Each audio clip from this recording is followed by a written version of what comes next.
emission. So my first question is, what role can hydrogen aviation play in reducing emission compared to sustainable aviation fuels? I can certainly take that. I was just waiting to make sure. So the short answer is the answer that you'll get out of any airplane person is it depends. And that's true to form here. And not to kind of dodge the question, but one of the things that becomes very complicated in this question is so much of both the SAF production and the hydrogen production plays a big role within determining the prospects for reducing emissions on a life cycle basis. So by that, what I mean is, and if you think back to one of the things that Elias indicated is that there was one of the documents that was reviewed included an overview of ways that hydrogen could be produced from fossil fuels without carbon capture. If we were to use steam methane reformation to produce hydrogen from natural gas, you end up actually producing quite a bit more emissions than just burning straight Jet A kerosene fuel. So, all that being said, the perspective here is that both SAF and hydrogen have the ability to dramatically cut the overall greenhouse gas emission impacts of aviation. But the key question is how?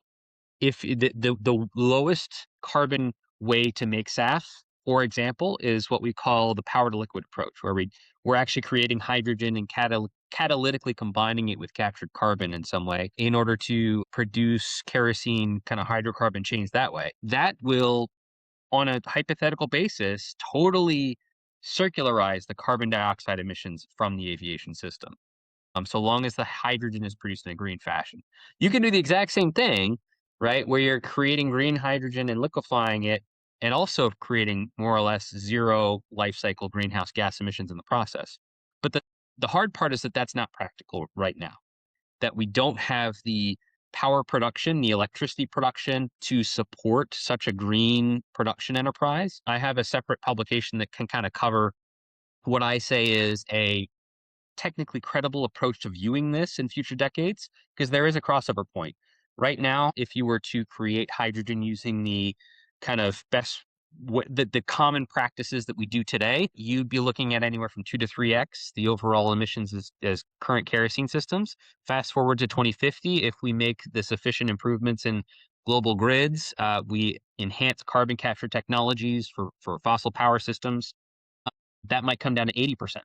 Whereas a SAF production capability that includes a combination of different means of creating SAF, some of which are from fats, oils, and greases that uses a process called HEFA, hydroprocessed esters and fatty acids, or kind of an ethanol-based approach from sugars and starches like corn or sugar cane or other energy crops, or the power to liquid Mm. approach.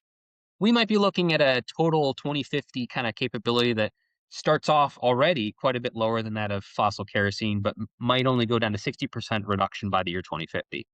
So that's a very complicated answer because the question itself embodies a very complicated kind of view of the future.